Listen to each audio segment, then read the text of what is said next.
Hi, and welcome to Best in Tesla. One thing that makes Tesla stand out from everyone else is not its performance or its best-in-class safety or most value for money. No, it's Tesla's software that is really just in a class of its own. Tesla has just come out with their summer update with a lot of new features, all for free for all 6 million vehicles on the road. It seems like such an easy thing, also because we're used to it in form of our smartphone that gets updates all the time. But none of the legacy automakers would even be able to make such an update as Tesla has just released. And according to Volkswagen, they won't even be able to before 2028. The legacy automakers are trying to mimic a software-defined vehicles, but they are nowhere near having one. And that is why the Germans are all dropping in sales in China in the first half of 2024, as their ICE sales are dropping in China and they don't have competitive EVs. This is not going to end well, as they are hardly in the software race for a software-defined vehicle, and that is what the customers are starting to expect after trying out a Tesla. So let's check it all out and let's dive right in.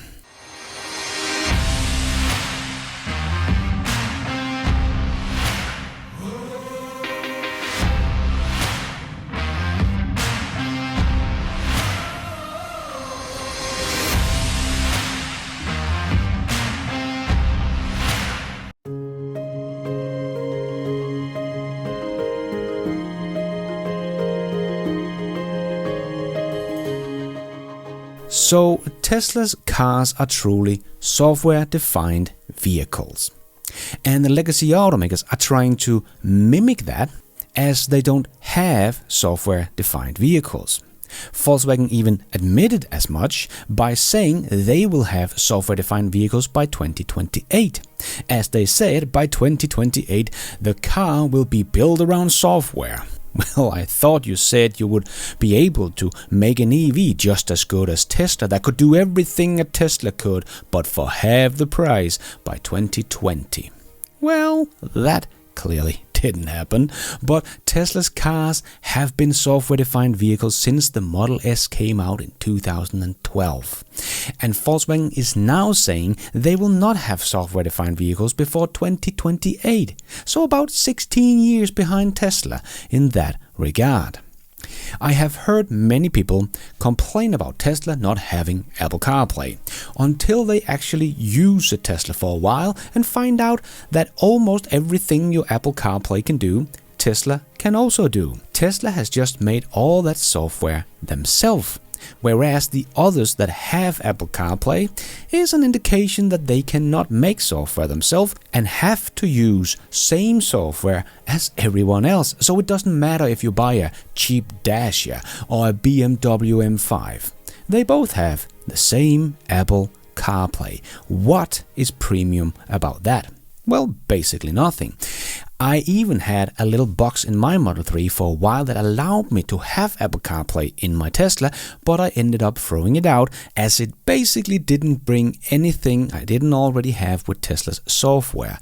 And even though others are trying to keep up with Tesla, of course by putting in Spotify in their EVs, but here is a nice demonstration that software is not just software. In your Tesla Model Y, you can push the Spotify button and then the song, and it plays. That all takes about 3 seconds.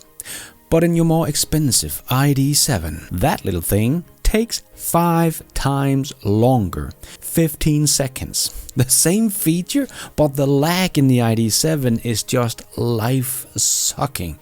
And even if you take a really luxurious car like the Lucid Air that cost a lot of money, well, they do have Apple CarPlay first of all, but when you see Lucid's own software in action, you do understand why they need third-party software suppliers, because this is some of the worst life-sucking lagging I have seen in an EV compared to a Tesla. Watch this one. Now, watch how long this takes. All right. Hello, David Connor. All right, my seat hasn't moved yet. Nothing has changed. I'm waiting. Okay. Oh, now my seat adjustment is in progress and my mirror is adjusted. Okay. I mean, I don't know why that's not instantaneous. I just don't understand that. That should be a lot faster. Let's just see that again. If I want to go over to Kyle's setting, let's time it. 1, 2, 3, 4, 5, 6, 7, 8, 9, 10, 11, 12, 13, 14, 15. 15 seconds, now the seat's moving. 15 seconds for it to even send a signal to move. I wish it were faster. This feature in my Tesla is instantly. You push the button and it happened. If I change my profile in the Tesla, it corrects the seat and mirrors and all my settings instantly when I push the button. Tesla has become the benchmark of what you expect of a software-defined vehicle. So it's not enough just to put in software that can basically do the same thing, but if it's all lacking and the user interface sucks, it doesn't really matter. And the old guys don't really have software-defined vehicles yet. They're trying to mimic that, but they are not there yet. As Ford CEO Jim Farley also admitted, because they said the Mark-E would be able to make over-the-air updates like Tesla, but they are still not really making over-the-air updates to their owners that can just update them in their garage, because as Jim said, it is basically impossible for them to do so, because they have 150 different software suppliers making the software in their cars. So to have them all talk together is basically impossible. And as he said, that is why they have to make their own software if they want to compete with the likes of Tesla. You know, that's why at Ford we've decided in the second generation product to completely insource the electric architecture. Right. And to do that, you need to write all the software yourself. But just remember, car companies haven't written software like this. Yeah. Ever. They've Yes. never written software. So we're literally writing how the vehicle operates, the software to operate the vehicle for the first time ever. Yeah. There is no way around that. And that is what they're still working on right now at Ford. As Herbert Diess also said back in the days when he was in charge of Volkswagen, as he said, third-party software fix isn't an option.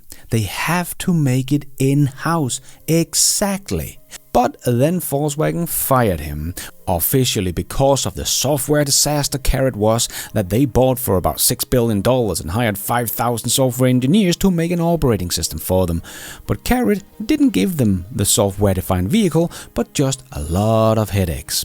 But at least Herbert understood that getting a third party to do their software would never work, as Jim also said, but that is exactly what they're doing right now. Getting Xpeng to make software for them in China, getting Rivian to help them with software in the US, but that is not it. They also have Horizon Robotics for autonomy and Thundersoft for infotainment, and then it's all under Carrot's leadership. One big mess. So Volkswagen is just stacking software problems on top of each other and hoping they will have a software-defined vehicle by 2028.